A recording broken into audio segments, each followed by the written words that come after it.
Okay. The math professor is on the air once more. Okay, and let's eliminate the echo by turning off the speakers. Ugh. All right, so we are up to, chapter 15, and if I can't make this, there we go. It was covering up the PowerPoint screen show button.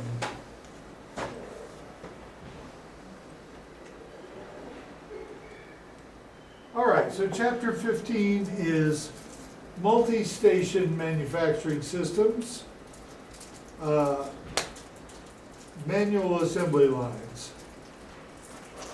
My student is eyeing the door, so I'm a little worried she's thinking of bolting.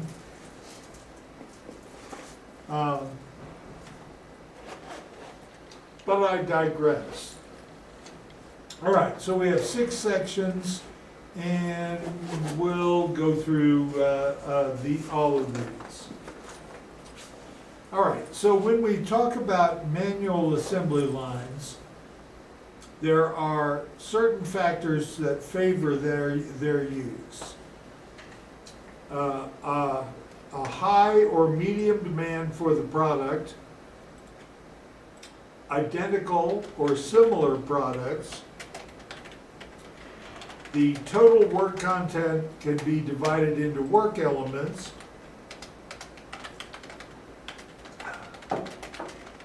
it is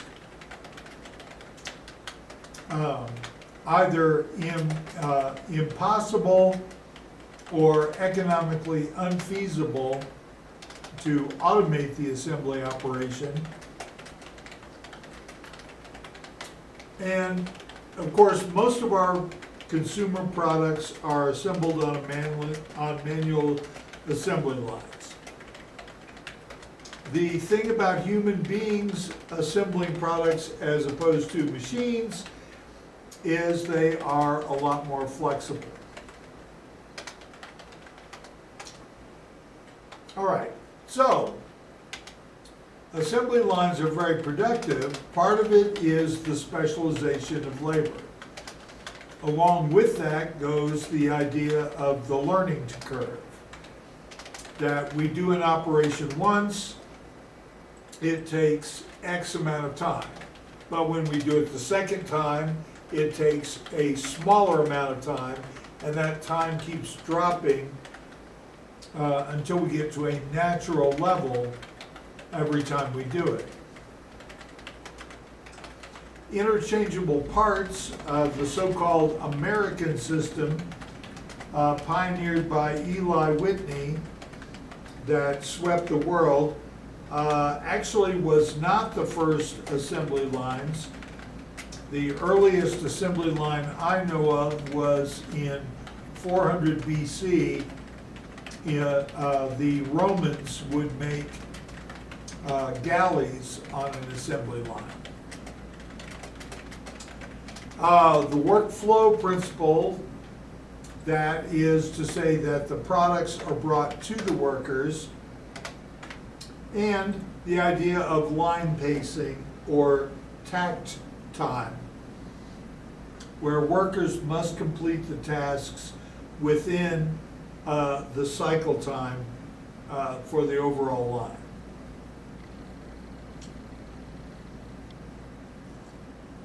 All right, so the definition of a manual assembly line A production line consisting of a sequence of workstations where assembly tasks are performed by human workers as the product moves along the lines.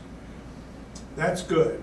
I hate it when chimpanzees come along and steal our work. We organize to produce a single product or limited range of products. So that range of products are going to have similarities. It's going to be a family of products in some way. Each product has multiple components joined together by various assembly work elements. The total work content is the sum of all of the work elements required to assemble one product unit on the line.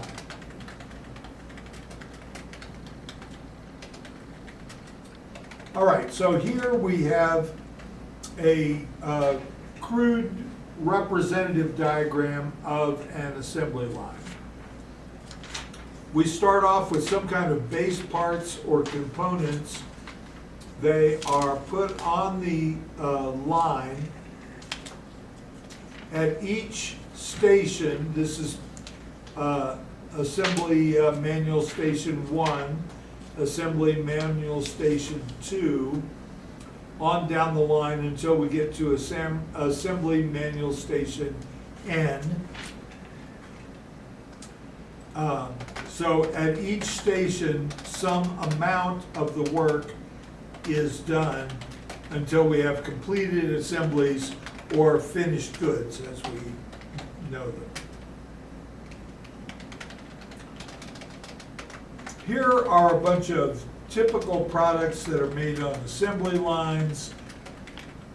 And oh my God, I'm not even going to attempt to read all these products. But we should keep in mind that pretty much every product that you own or that you buy is built on a manual assembly line. Some components of it may be made at automated stations.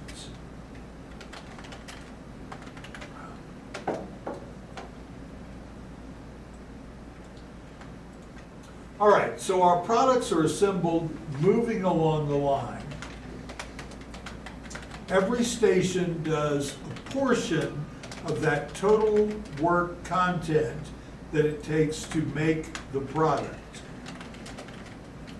So we start with base products or parts or components at the beginning of the line, and those are introduced at a regular interval that we're going to call the arrival rate.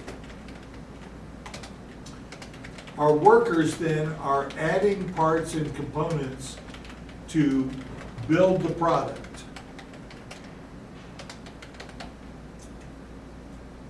So our assembly workstation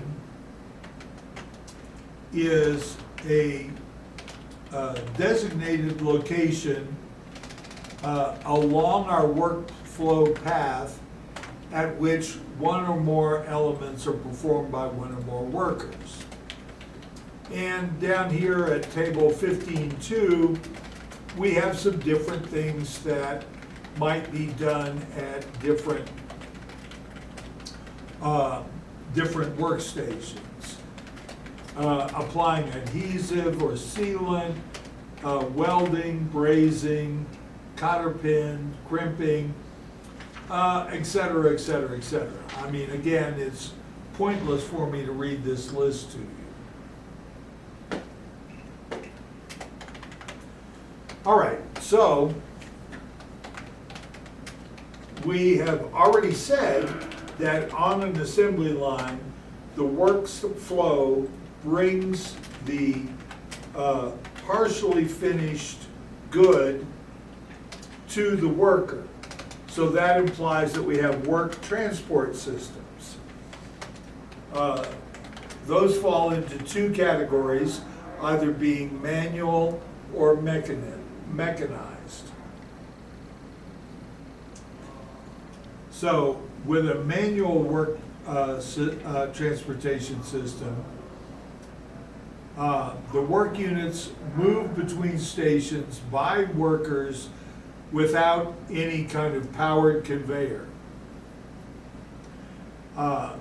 Where that we can either move in batches or we can move those work units one at a time.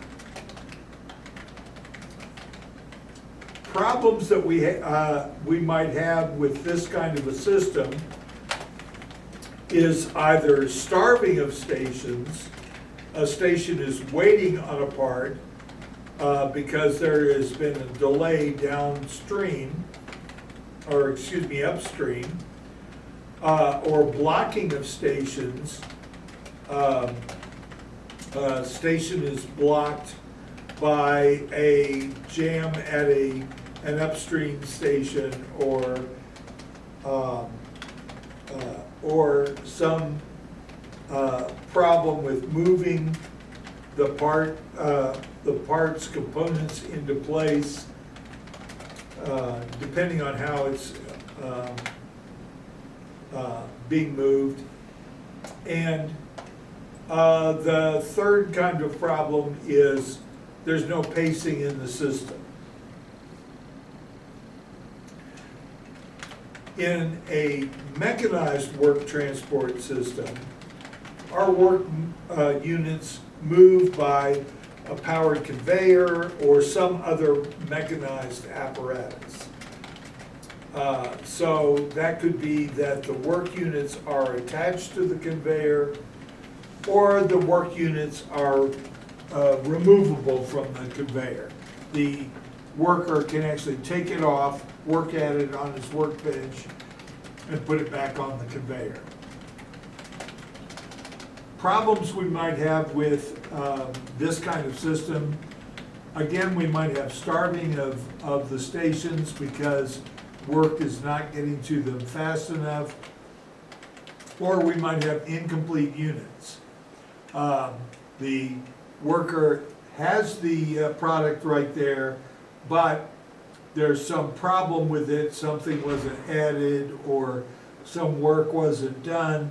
That means they're unable to do their work.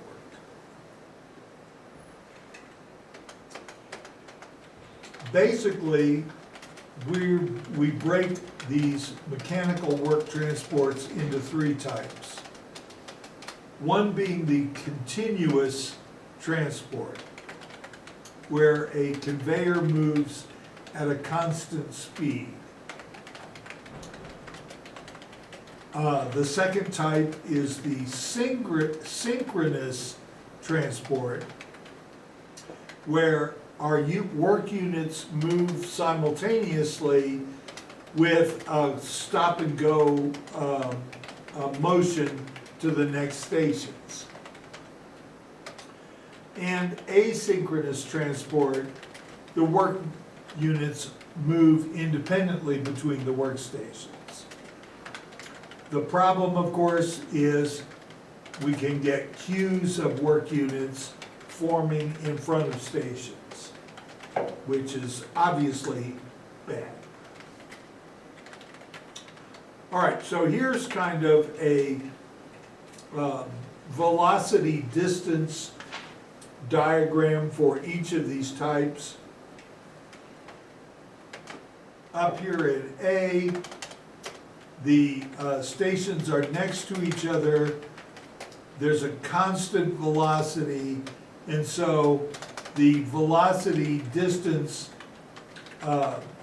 slope is 0. It just is continuously moving. With synchronous, there's movement, then it stops at the station, then there's movement, and it stops at the next station, movement, stops at the next station, and so on. And asynchronous transport, we get a lot of movement with stopping because we're not pacing our production. All right, so some types of material handling equipment for those mechanized work transports. For continuous transport, an overhead trolley conveyor, a belt conveyor, a roller conveyor, or a drag chain conveyor would all be types that could be used for this. For synchronous transport, could be a walking beam transport equipment or rotary indexing mechanisms.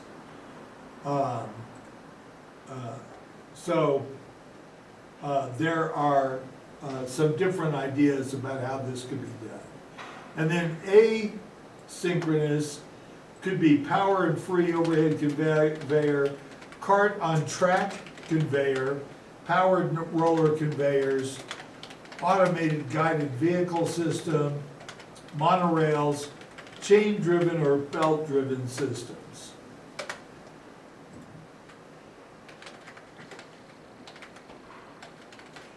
All right, so the idea of line pacing or using a takt time, a manual assembly line operating at a certain cycle time. On average, each worker must complete his or her assigned task within this cycle time. Doing this kind of pacing gives us discipline for assembly line workers so that we guarantee a certain production rate. We can use some different ideas in our pacing. We can have rigid pacing. We can have pacing with margin or no pacing at all.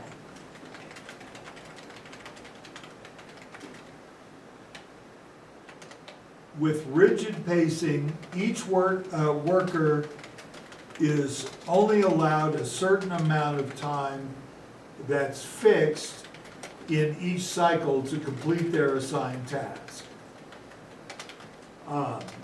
So our allowed time is set to the cycle time less the repositioning time. Synchronous work transport gives us rigid pacing.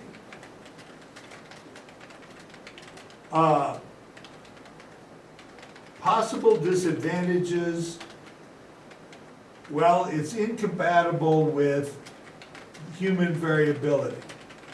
We, of course, you know from lean production, we work to eliminate the possibility of error, but you can never totally eliminate that.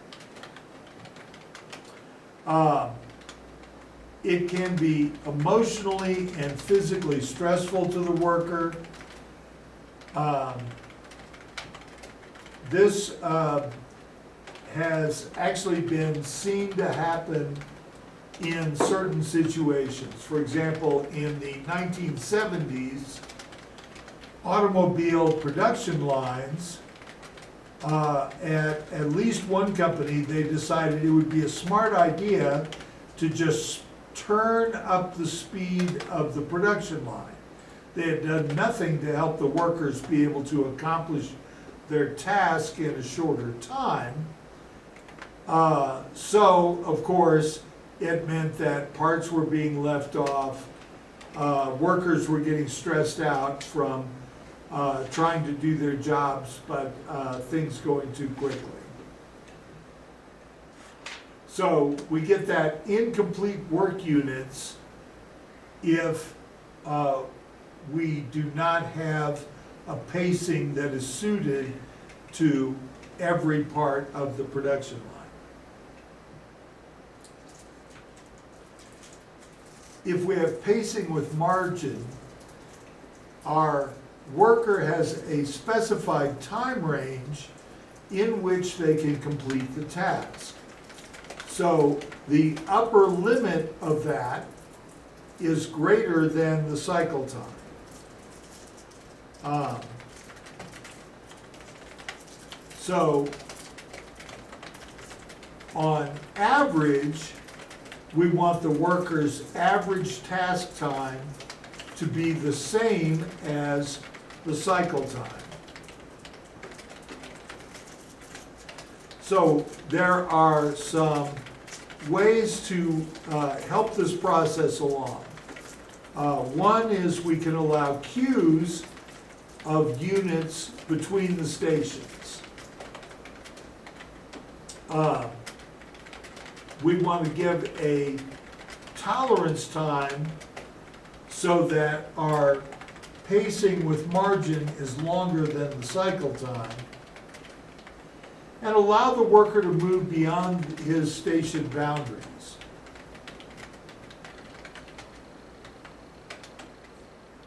All right, so when there's no pacing, we have no fixed time limit within which the task must be completed. So every assembly worker is working at his or her own pace. We can do this when we have manual transport of the work units, when the work units can be removed from the conveyor to perform the task,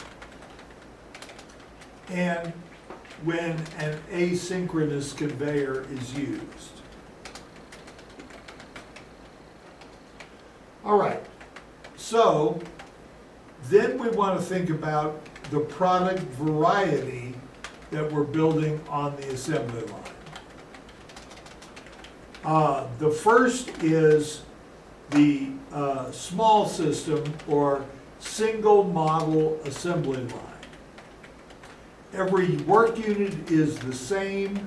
That makes it very easy to do the timing of the work units.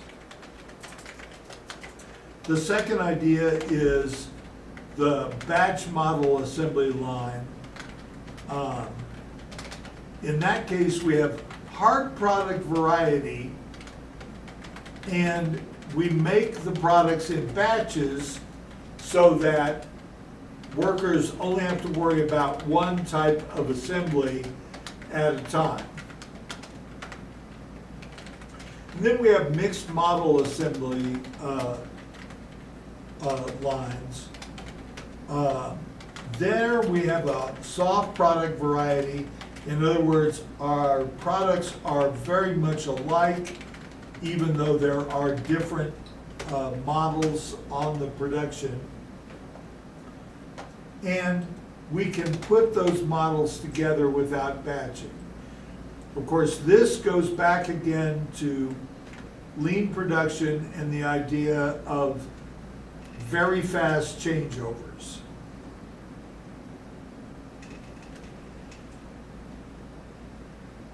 All right, so here we have a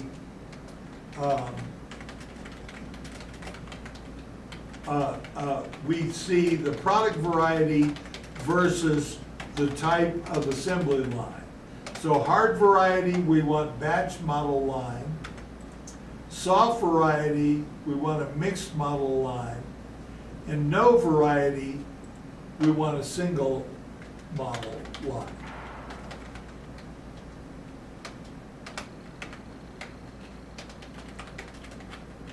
All right, so the idea of a mixed model assembly line versus a batch model assembly line. First of all, we do not lose time between models, right? We have arranged everything to have very fast changeovers for those things that need changeover.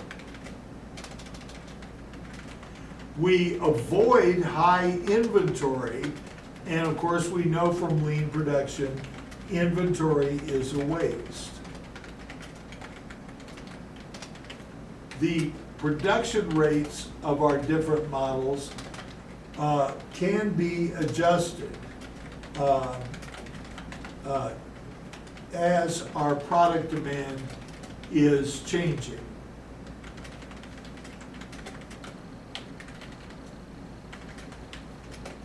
All right, so the difficulties of mixed model line versus a batch model line.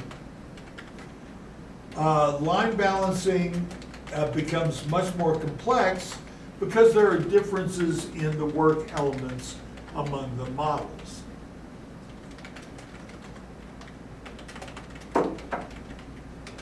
Scheduling the sequence of the different models is a problem. Logistics is a problem because we have to get the right parts to each workstation for the model that is being built right now. And we can't necessarily accommodate as wide of model variations as the batch model assembly line.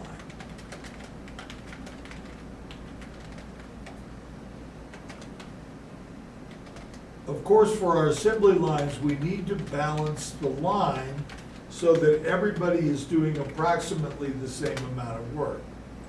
So we're given that the total work content consists of different distinct work elements. The sequence we can put those elements together is restricted. And our line must operate within a specific cycle time.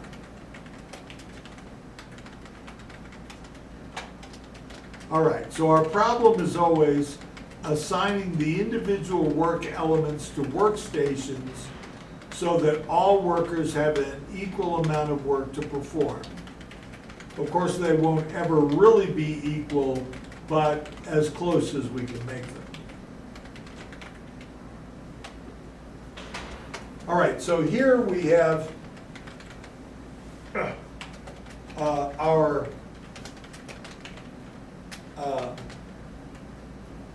a bar chart showing what are the components of cycle time, right? So there's the time of repositioning, the time of actually working, and idle time. We will always have some bottleneck station that is the slowest, the greatest amount of time, and therefore the step that holds everything up.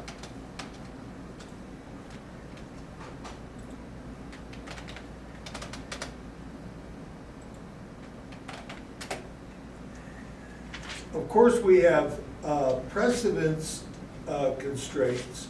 In other words, some things have to be done before other things. Okay, well, that was exciting. So, for example, in this diagram, operation 1 takes 0.2 time units, I assume minutes. Operation 2 takes 0.4, 0.3, 0.4, 0.3, excuse me, assembly element 3, assembly element 4, assembly element 5, 6, 7, 8, 9, 10, 11, and 12. Wait, vague. The challenge is always, how do we arrange these into workstations? All right, so here we have an example, the same example from the last slide. we have 12 work elements, from placing the frame in the work holder and clamp to place in tote pan for packing. And they have their different times here and their precedence order.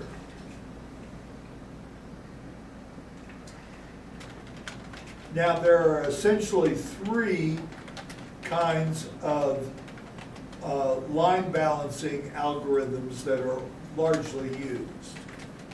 First is the largest candidate rule. So our work elements are assigned to different stations based on the amount of time for the work that each work element requires. The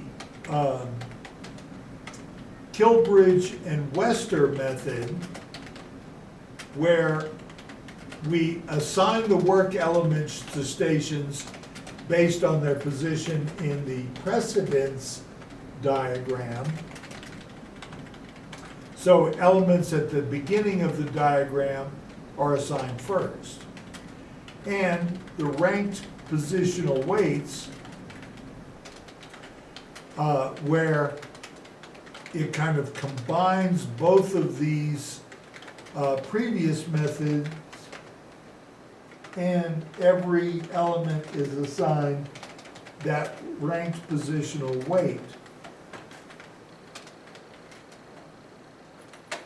All right, so here they've taken those same 12 work elements and they have arranged them according to the amount of time to do each work element, right? So 0.7 is the highest and 0.1 is the lowest.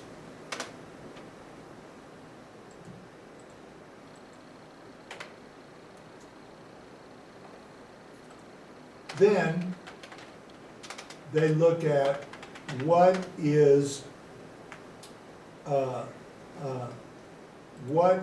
a logical way of arranging those work elements into workstations based on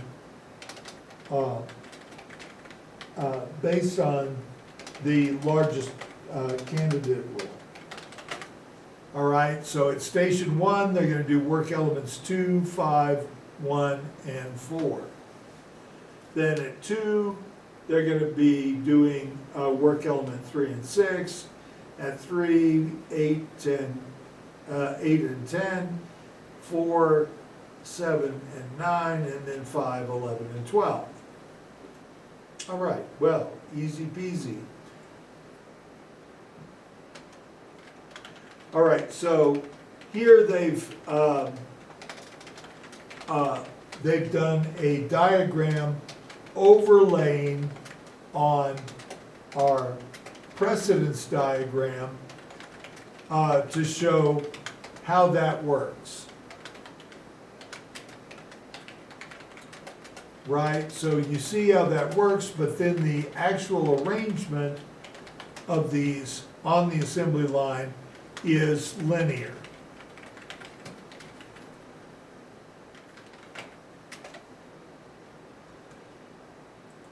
All right, so what are some other considerations that we might see in an assembly line situation? One is the line efficiency, right? We always want our efficiency to be as close to 100% as possible. So there are some things that we do in order to help achieve this. One is implement a preventative maintenance program, right? If the machine breaks, we're not going to be at 100%. we have an emergency repair crew so they can quickly fix any breakdown when they actually occur. We want to make sure we don't have shortages of the incoming parts, because then if there's a shortage, that will force downtime. And we want to work with our suppliers so we have very high quality components, so that we don't get downtime from having poor quality parts.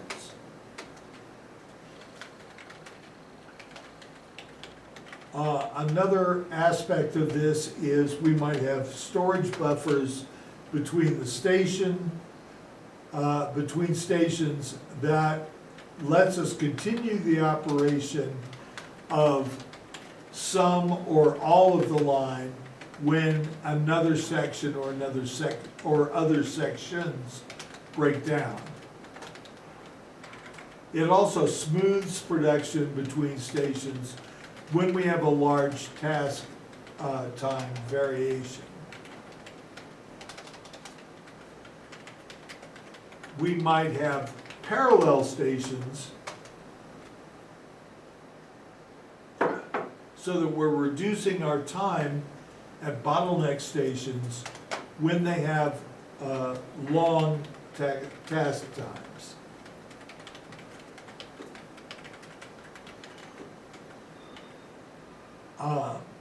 We might have zoning constraints.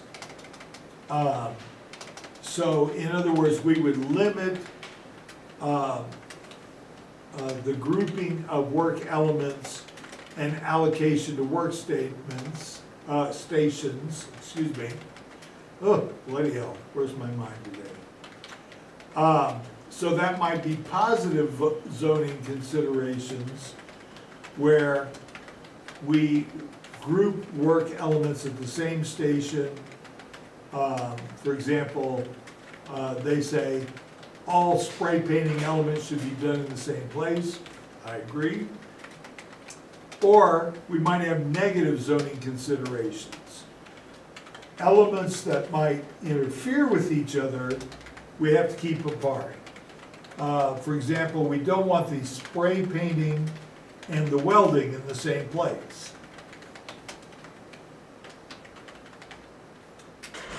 We might want to separate any kind of delicate adjustment situation from loud noises that might startle, might startle our worker. And we might have position constraints, where this is often encountered in conjunction with large articles, cars, trucks, airplanes, where one worker can't do tasks on both sides of the aircraft. So in that case, we position workers on both sides of the line.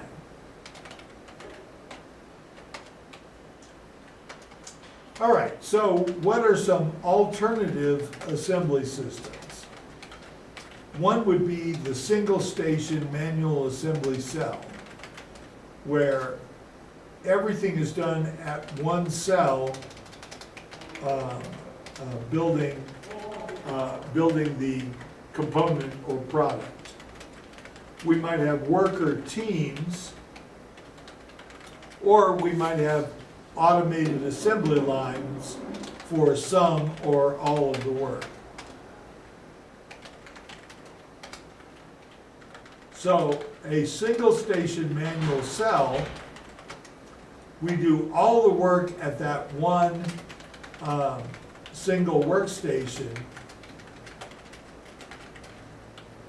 So we often do this for complex products that we make in small quantities, or particularly one-of-a-kind type products. Okay, I'm very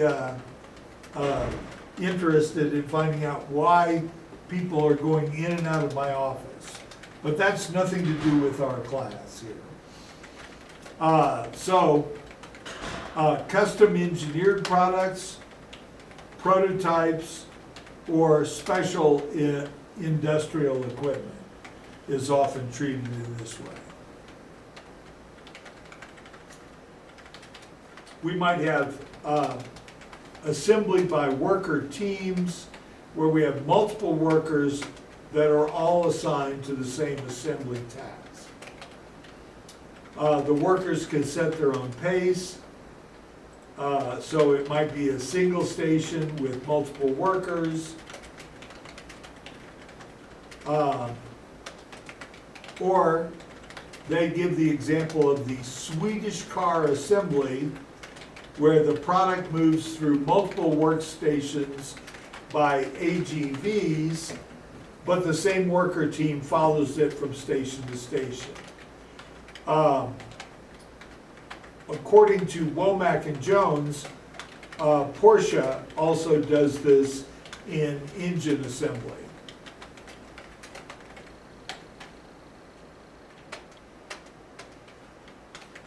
So, our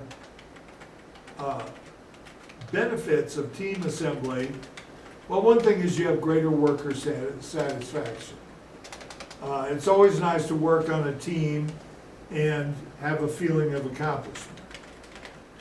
We get better product quality, so instead of just signing off on one aspect of the job, you and your team are doing the whole job, and everybody knows who did it if there is a problem. We have a greater ability to cope with problems if they need more time, rather than stopping the entire production line because one station can't keep up. The disadvantage of the team assembly is we can't necessarily go at the high production rates of the conventional assembly line. And there you go. Again, this presentation is copyright. Don't even think about stealing it.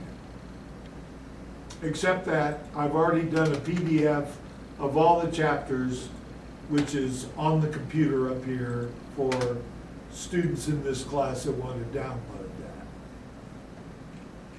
All right, so are there any questions?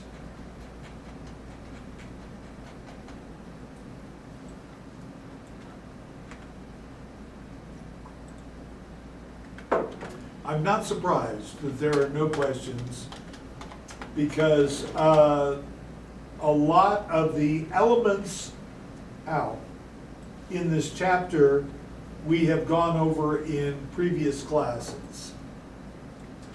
And speaking of elements in different classes, this would be a perfect time to do some problems relating to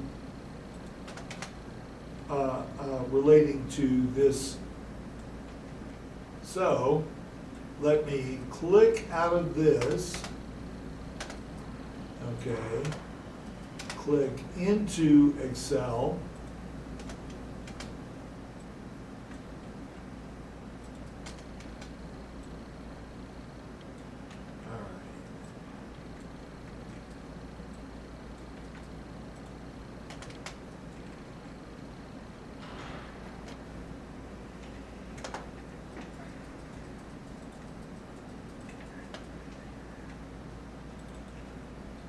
All right, and of course, when we start a new sheet,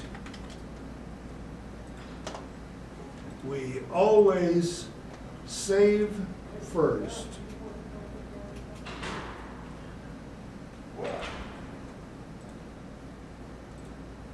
Okay, except examples doesn't have a Q in it. Aside from that, it was a perfect spelling.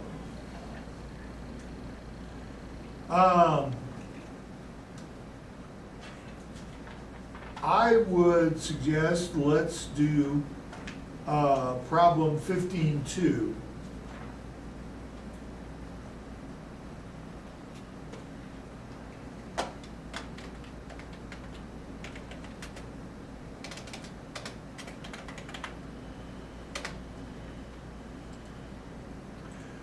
All right, a product is to be assembled on a manual assembly line.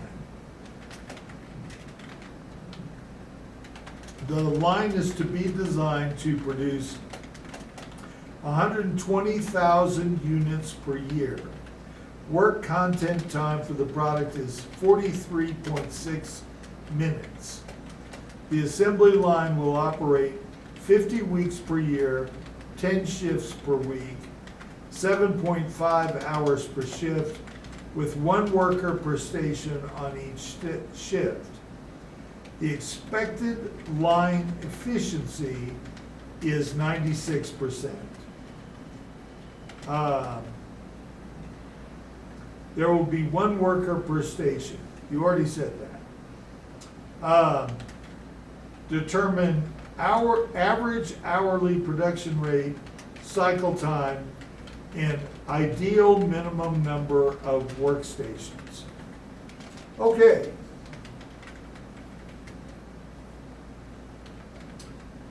So, we're given that demand equals 120,000 units per year.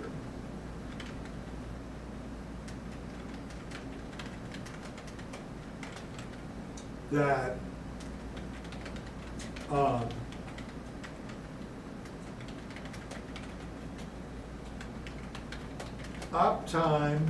operation time is 50 weeks per year. That the number of shifts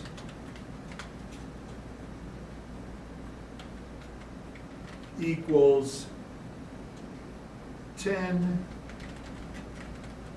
shifts per week.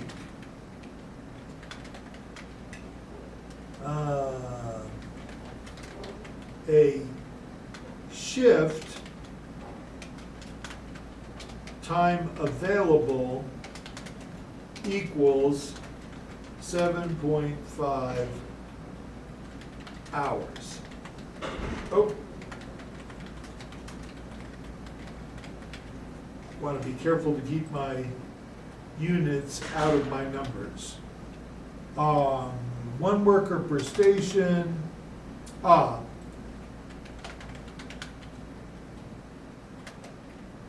Efficiency equals 0.96.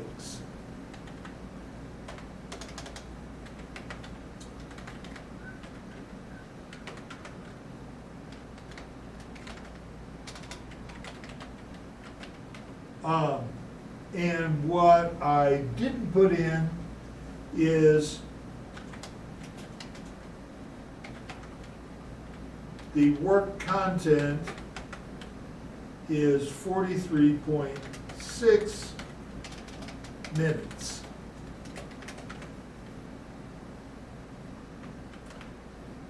All right, our average hourly production rate.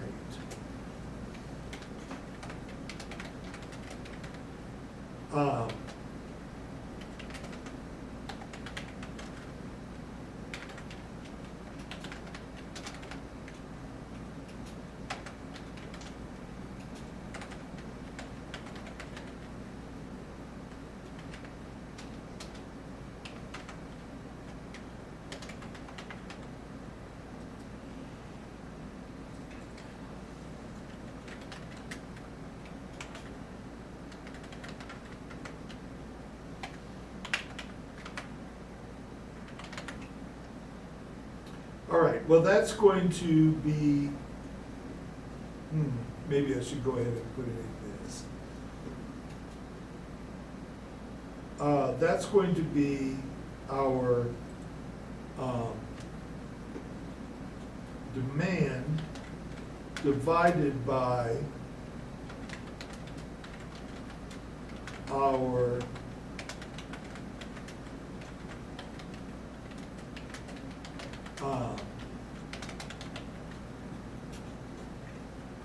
operation time times our number of shifts times our shift time available. And I'm tempted to throw in our efficiency there as well. We'll do it with and without efficiency. All right, so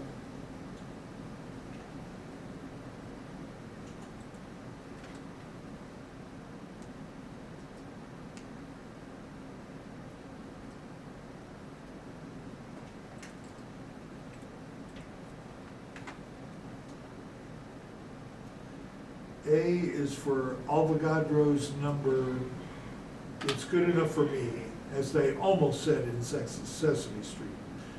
All right, so equals our demand divided by our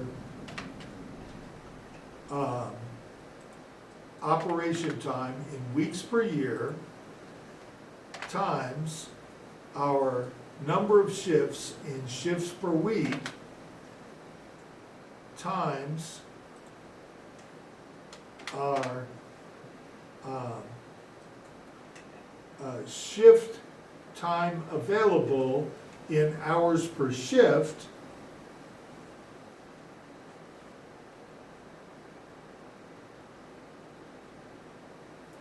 close parenthesis,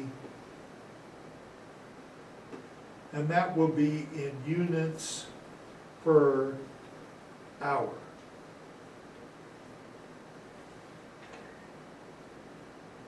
All right, and I can see here, this is supposed to be there, number of shifts. All right, and this is hours per shift. All right, now all my units agree. All right, so easy enough, but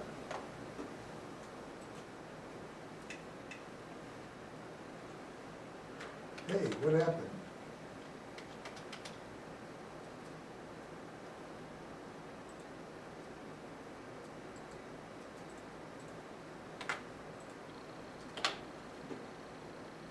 If I am going to put in efficiency, then it's going to be the same calculation, except it's going to be 120,000 divided by our operating time in weeks per year times our number of shifts in shifts per week times our hours per shift, and then times our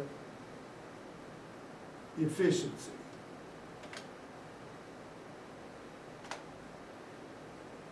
Okay. And, oh, no wonder.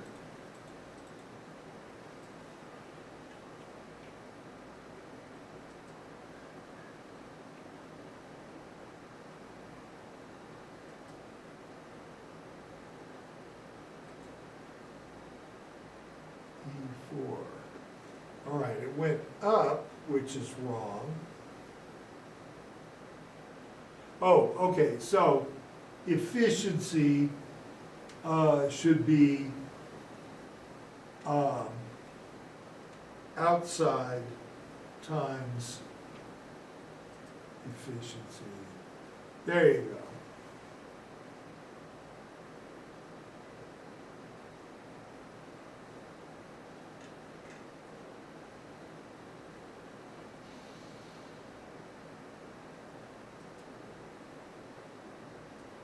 All right, so does that make sense so far? Not so much? All right, this is with efficiency.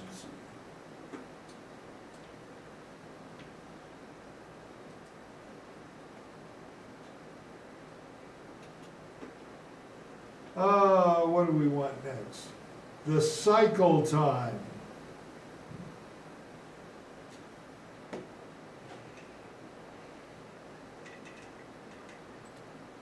All right. Well, cycle time is going to be the same as takt time, which is time available divided by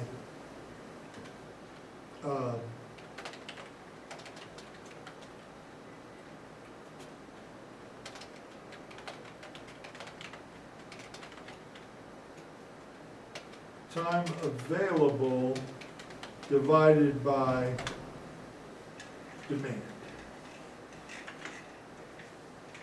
All right, and again, we'll do it as with and without efficiency.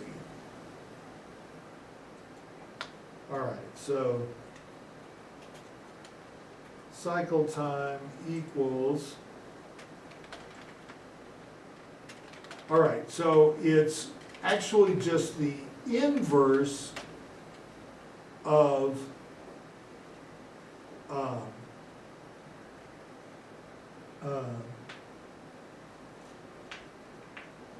the inverse of our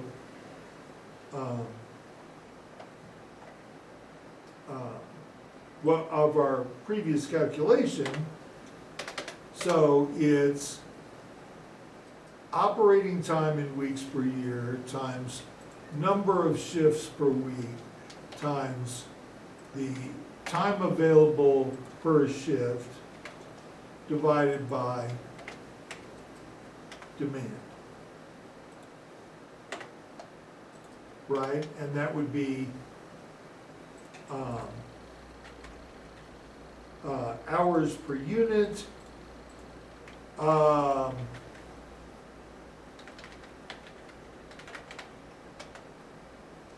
Because of course we know the reciprocal just flips the units over.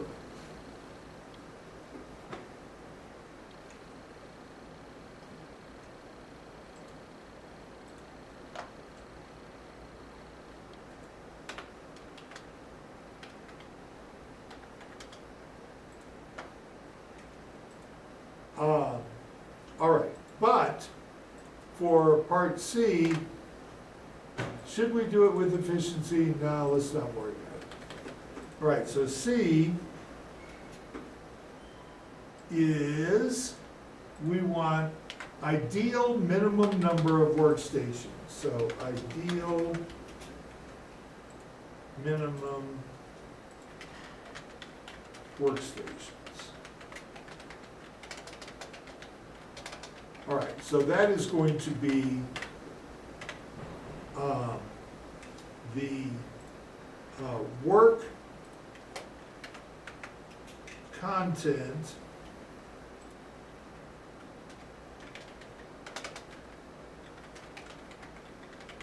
divided by the cycle time. And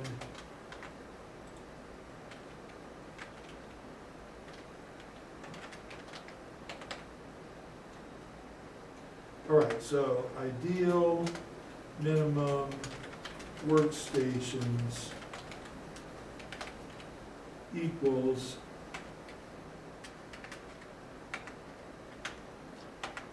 now, our cycle time is in hours per unit and our work content is in minutes per unit.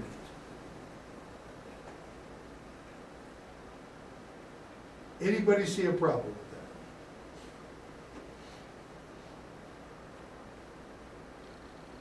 that? Anyone at all?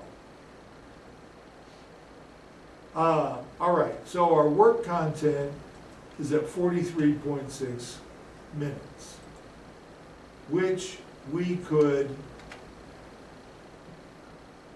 divide by 60, or we can divide by our cycle time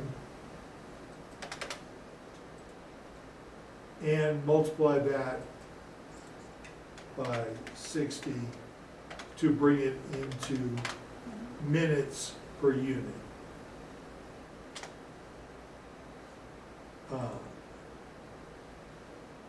All right, so we're getting 23.25.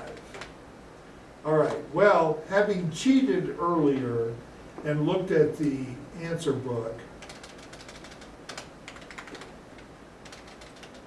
I know that they are actually expecting a different answer than that. So I am going to multiply the whole thing times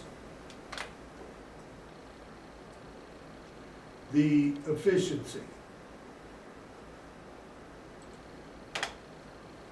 Uh-oh. I multiplied it wrong times the efficiency. All right, here. And that.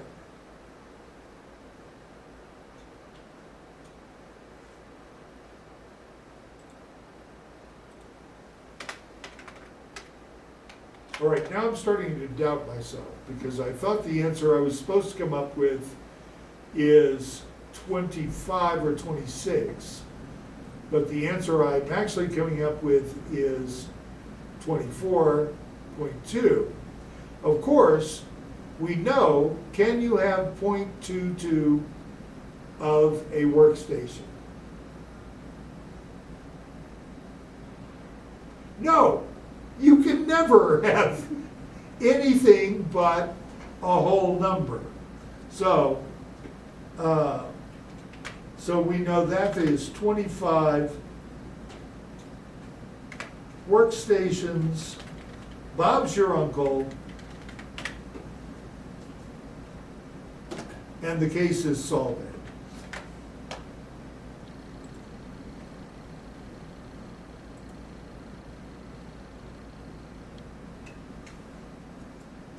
Now,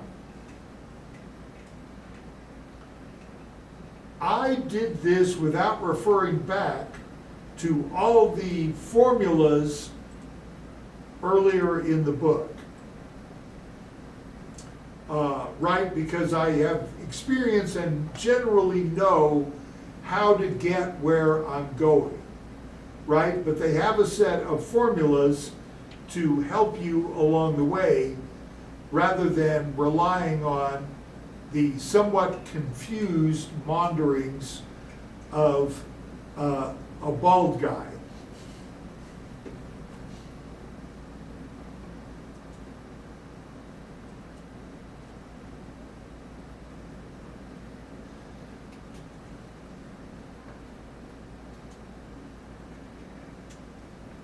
All right, should we do another one of those, or should we try a line balancing problem? Either way, we may run out of time before we finish.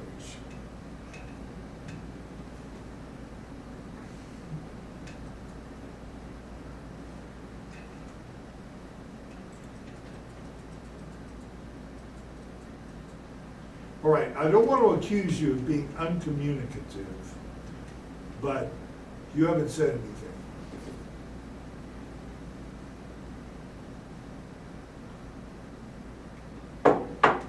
Let's get started on a line balancing problem. As an experienced student in my classes, I assume you understand that you can take material off the Computer Aided Manufacturing folder here and put it in your on your flash drive to be able to work the problems independently, that will inevitably be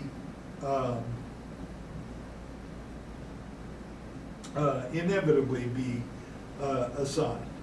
All right, so we're going to start with problem 15.13 and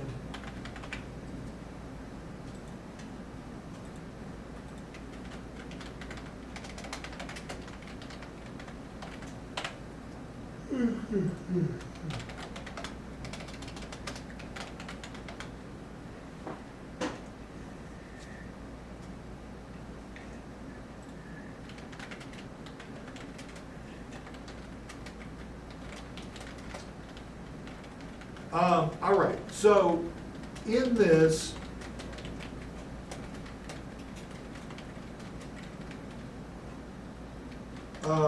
work element, let's just go here. T, E, and this, okay. And you'll notice it gave me the symbol for euros here, not E within two. And immediate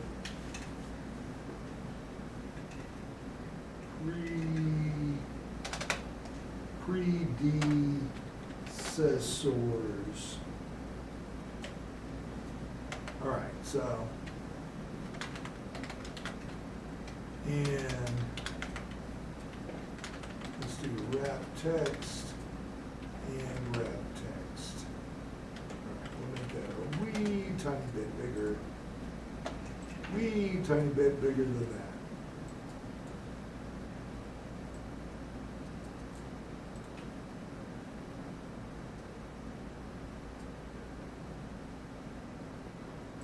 All right, we've got work elements from 1 to 10.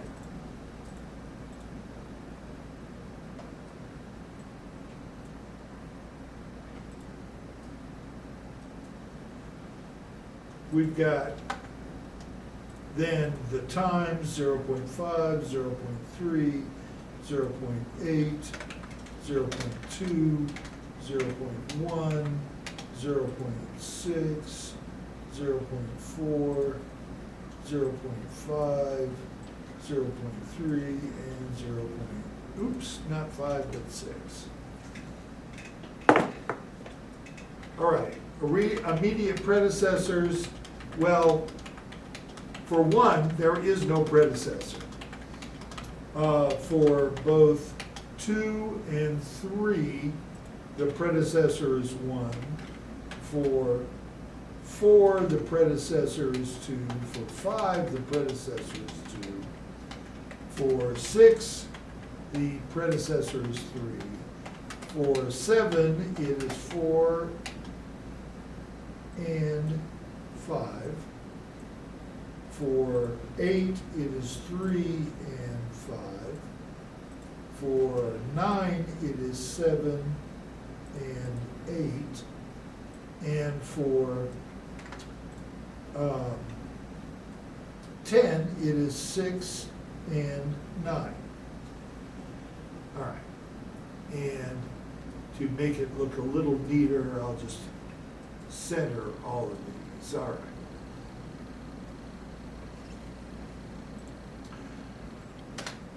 Now,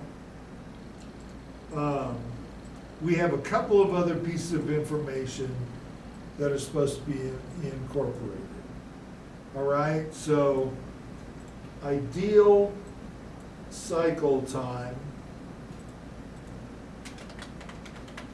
is 1.1 minutes.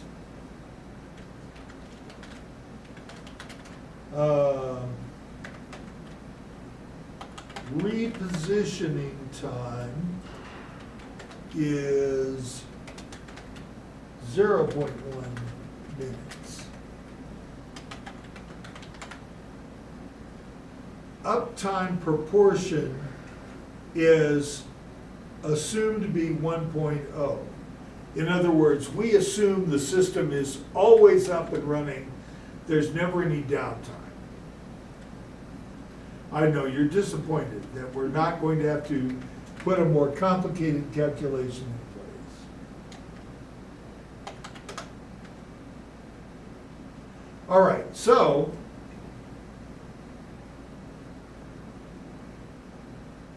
oh, well, I didn't realize that this is actually already part A, is constructing the precedence diagram. All right, well, that makes it simple.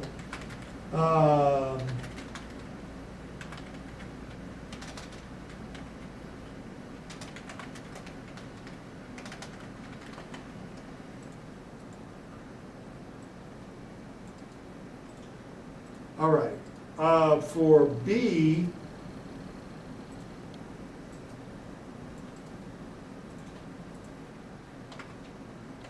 we actually need to take these down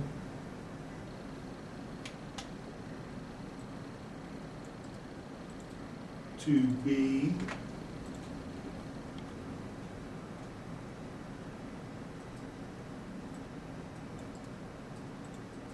All right, and they say, if we make these assumptions, what is the minimum number of workstations required to minimize the balance delay under the assumption there will be one worker per station? Boy,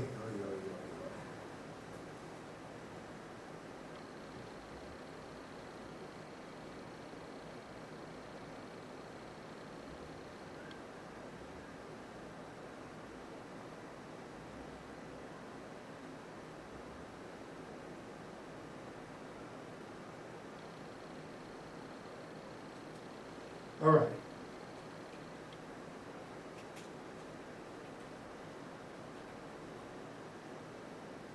I assume that they have some kind of fancy formula for figuring that out that we don't see in the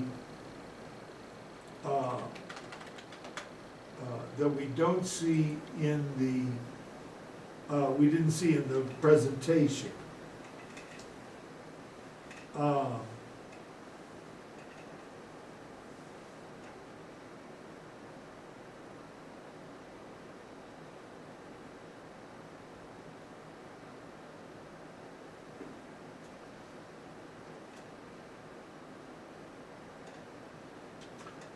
Doing it by a rough rule of thumb, I call that 5.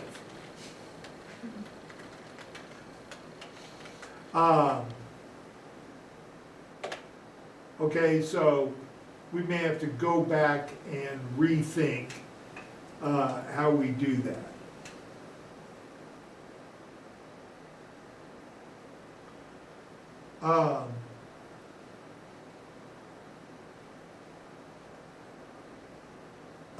And now C is actually the part I wanted to get to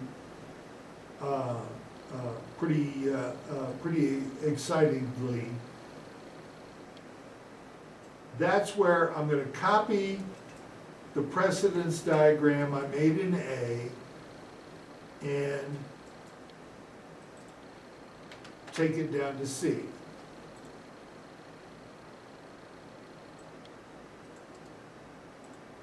Because to do the largest candidate, why do you want to do that? I have to go ahead and use the sort function to sort the times by the time expected, or the T euro as they have it here.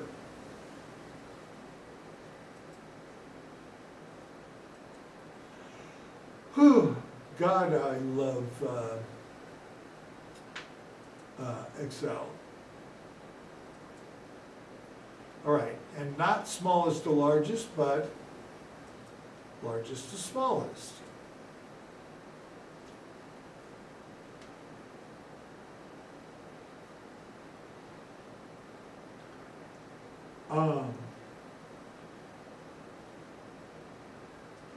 So,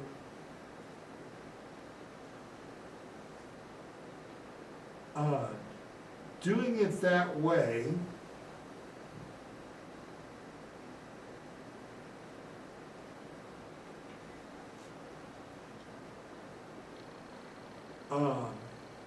now I'm going to assign workstations, so it's going to be workstation number 1, workstation number 2, and I don't know, obviously there's not 47 workstations because there's only 10 work elements, but I'll put down 7 in case it works out differently than I thought.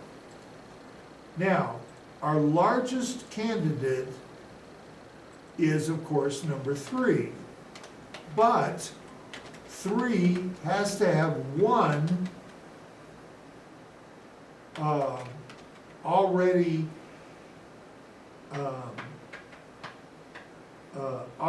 done for it to be able to be done.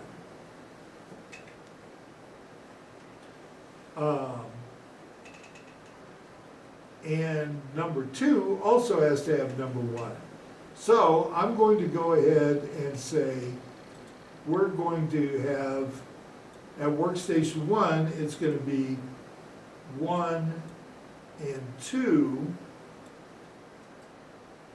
and the time is going to be equal to the time expected for 1 plus the time expected for 2.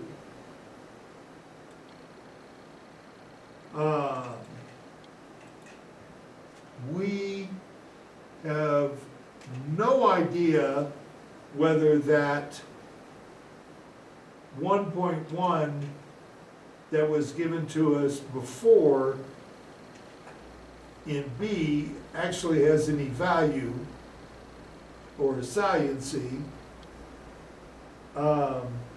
So for the moment, I'm going to say anything 1 or under is good. All right, so now 3 can be done because 1 has been done. All right, so 1 has been done, so 3, and I look and I say, well, what about 4 and 5? Those both require 2 to be done. 2 was done at workstation 1. So it could be 4 and 5. Although then I'm like violating my own rule of going under 1.0. Right? Because that's going to add up to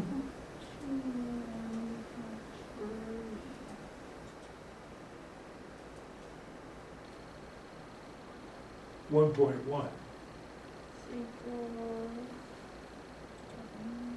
All right, so assuming our 1.1 is a perfectly fine number for the moment. All right, so now number 6 requires number 3 to be done.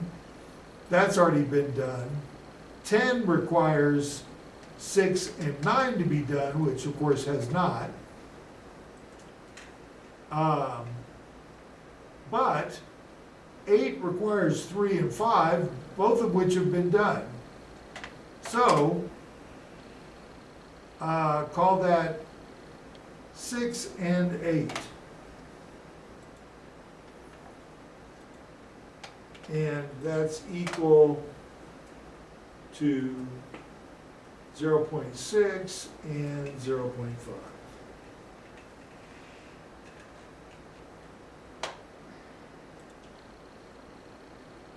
All right, I should have been color coding these as I eliminated them or something. All right. 6 could be done, except that 9 is not done. 9 can't be done because 7 isn't done. So it looks like 7 can be done.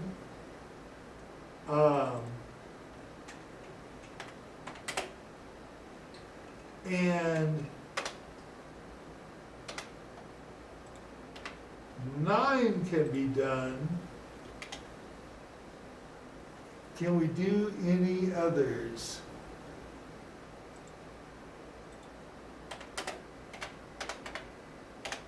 Oh, I want to say we've done them all.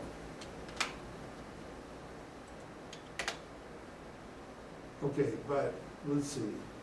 Equals the 7 plus 9. I saved mine. Huh? I said I saved mine. Work. Well, good on you. All right, one more calculation, we promise we'll stop. All right, so, which means that 10 would be done in Workstation 5, and that would be equal to 0.6, and the world is a better place.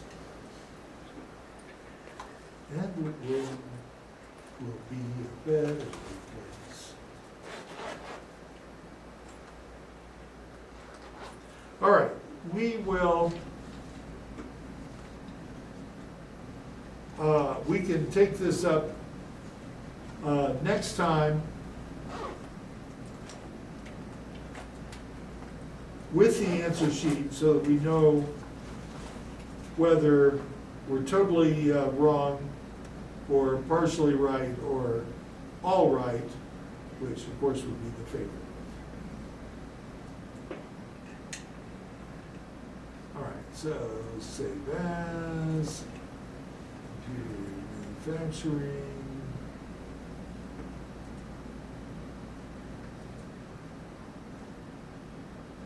All right, and that's it for this class. Have fun. I know you have another class in a few minutes. So fly like the youthful heart or row.